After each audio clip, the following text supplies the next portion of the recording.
न पश्यति येन चक्षुषि पश्यति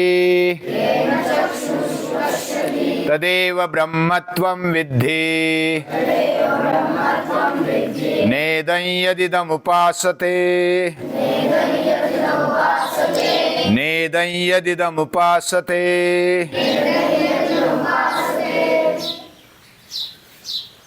केनोपनिषद यह हमें दृष्टि देता है,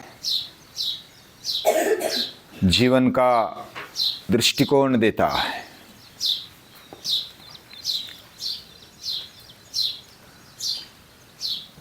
लक्ष्मी नारायण का मंदिर था, अभी भी है। उसमें एक वयस्क व्यक्ति नमस्कार करने के लिए जाता है। मध्यम उम्र का है और व्यवहार में कुशल है। वह लक्ष्मी नारायण के मंदिर में जाके नमस्कार करता है। हे नारायण, आप हमें देते हैं और हमारा जीवन चलता है। यानी ऊपर ऊपर बहुत ही अच्छे भक्त लगने वाले भी भोग के लिए भक्ति करते हैं, ऐसा अंतिमता मालूम पड़ता है।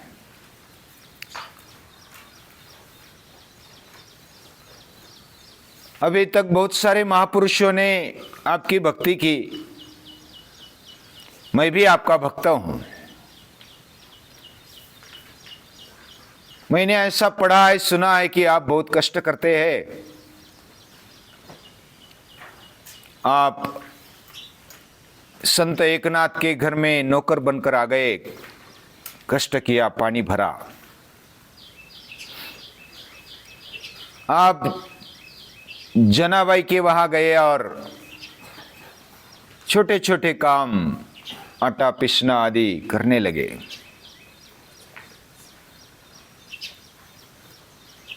उन्होंने आपको तकलीफ दी। मैं आपको तकलीफ नहीं देना चाहता। मेरे पास लक्ष्मी भेज दो तो आपको तकलीफ नहीं होगी, आपको आने की जरूरत नहीं। लक्ष्मी आएगी, पैसा आएगा तो नौकर चाकर रख लेंगे। आटा पीसना हो, पानी भरना हो, कोई भी काम करना हो, नौकरों से काम चल जाएगा। आपको कष्ट लेने की आवश्यकता नहीं।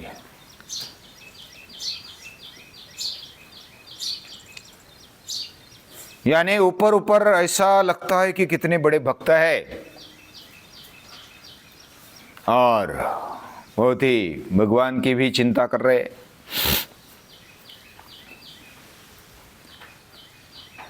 तात्पर्य क्या है कि हमारे जीवन में दृष्टिकोण कैसा होना चाहिए, जीवन की तरफ हम कैसे दृष्टि से देखते हैं। बहुत सारे बचपन से प्रयत्न करते रहते हैं। बचपन में उत्साह होता है, युवानी में जोश होता है और होश खोकर बोल देते हैं कि इस दुनिया में भगवान नहीं है, हम नहीं नमस्कार करेंगे। भगवान भी सहनशील है, क्षमाशील है। बोलते हैं कि ठीक है, समय जाने दो। फिर जब शादी हो जाती है, नौकरी नहीं लगती, कुछ ना कुछ करने लगता है, पैसे नहीं मिलते, गुजारा हो जाए, ऐसा भी कुछ नहीं होता। फिर मंदिर के चक्कर काटने लगता है।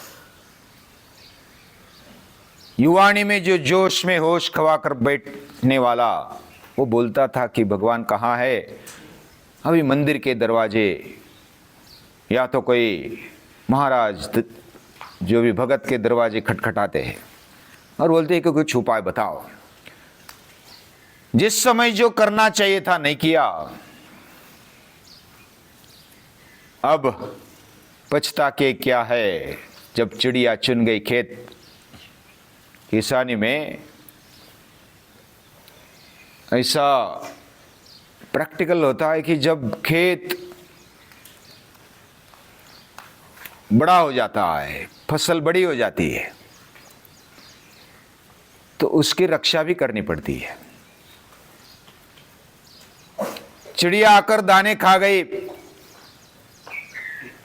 फिर बोला कि अरे मैंने तो कुछ नहीं किया, किधर गया धन धान्य।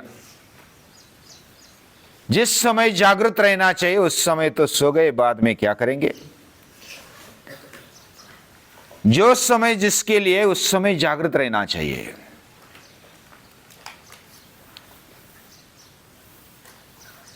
पैसा कमाना हो या तो उसके पहले बचपन में जब विद्यार्थी अवस्था में हमारे जैसे है तो शरीर को अच्छा बनाना, ताकत प्राप्त करना और ज्ञान प्राप्त करने के लिए अभ्यास करना, विवेक बढ़ाना।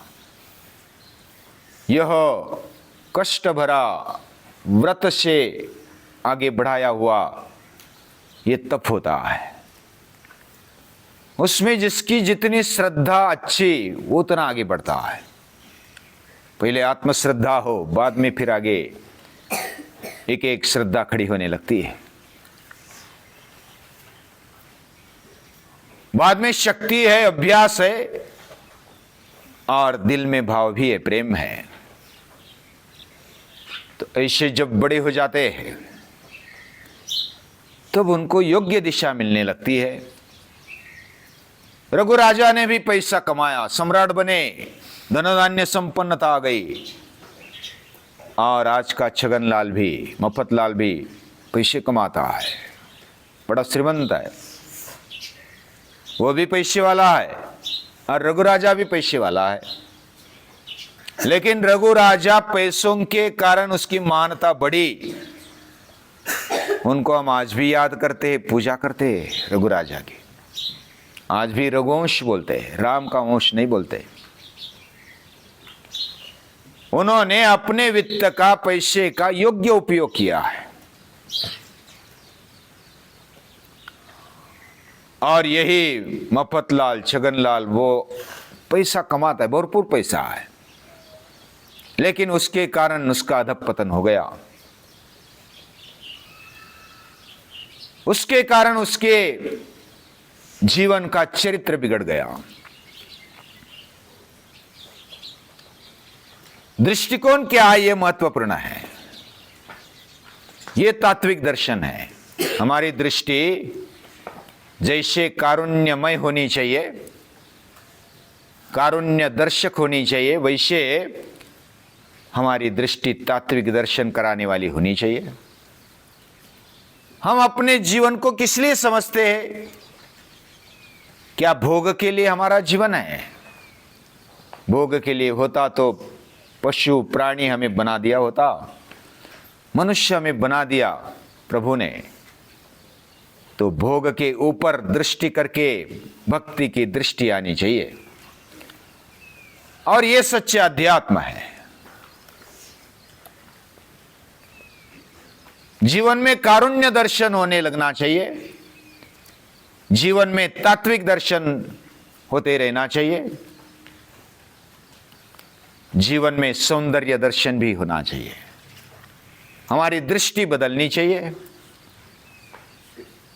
जब कारुण्य आ जाए और सही समझ आ जाए जीवन किस लिए है, तो जीवन में सुगंध आने लगता है, जीवन सौंदर्य युक्त होने लगता है, उसमें रंग रूप आकार आने लगता है। जैसे शरीर को आकार आता है तो हमें आनंद आता है, अरे बहुत अच्छा है, शरीर आकार ले रहा है, सीना तगड़ा होने लगा है, बाहु मजबूत होने लगे हैं। शरीर का सौंदर्य भी आवश्यक है,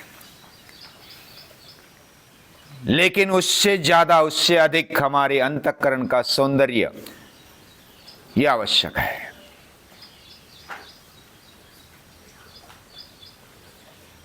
हमारा जीवन सुंदर है, मैं और अधिक सुंदर बनूंगा, बाहर से भी स्वच्छ रहूंगा, सुंदर रहूंगा, लेकिन हमारा अंतःकरण भी शुद्ध और स्वच्छ और सुंदर होना चाहिए। ये भगवान का रूप भी सत्यम शिवम सुंदरम बोला जाता है। वो सुंदर है।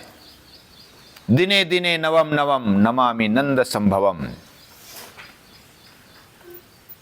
ऐसा ये सुंदर सभी में रहता है, इसलिए हम सुंदर है। हमारे में से अगर वो सुंदर चला गया तो हमें जला डालते।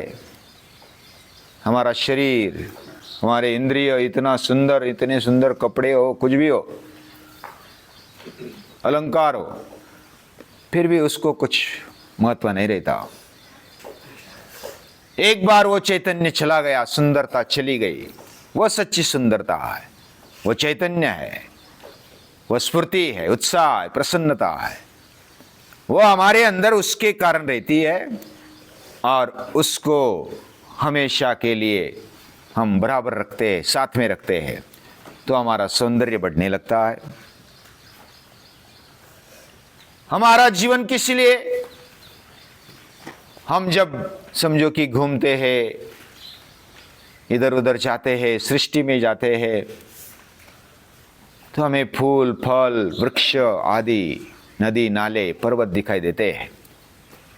भोग दृष्टि वाला भी देखता है और सौंदर्य दृष्टि वाला भी देखता है, उसको प्रभु दिखाई देते हैं, सुंदरता दिखाई देती है। भोग दृष्टि वाले को तो ऐसा लगता है कि बस ये मेरा हो जाए, मैं धनाढ्य बनूंगा, मैं बड़ा बनूंगा। और जो प्रभु को चाहता है, प्रभु देखता है, ईश्वर देखता है, वो भी धनाढ्य बनता है। उसके पास तो जब ईश्वर मिल गए तो सब कुछ मिल गया। उसका ही तो सृष्टि है, उसकी ये तो ये पूरा सौंदर्य है। जो वस्तु को, पदार्थ को देखकर लालायित हो जाता है, वो तो संकुचित रह जाता है, वह अल्प रह जाता है, लघु रह जाता है। जो दिल बड़ा रखता है, प्रभु को अपने दिल में समाता है, वह महान बन जाता है, क्योंकि वो महान का है और उसके जीवन में सच्चा सौंदर्य आता है। सौंदर्य दृष्टि होनी चाहिए। सौंदर्य दृष्टि के साथ साथ छोटा भी क्यों ना हो, उसमें सीखने की हमारी तैयारी होनी चाहिए। बालादपि सुभाषितम, यानी दृष्टि में क्या क्या बदलाव होना चाहिए, यह हमारे दिमाग में रहना चाहिए। कारुण्य दर्शन, तात्विक दर्शन, सौंदर्य दर्शन, गुरुत्व दर्शन और अंततः परमात्मा दर्शन जीवन में होना चाहिए। गुरुत्व दर्शन और परमात्मा दर्शन क्या है, यह आगे देखेंगे। आज के लिए इतना ही। महापुरुषों को, उपनिषद दादी माँ को नमस्कार है।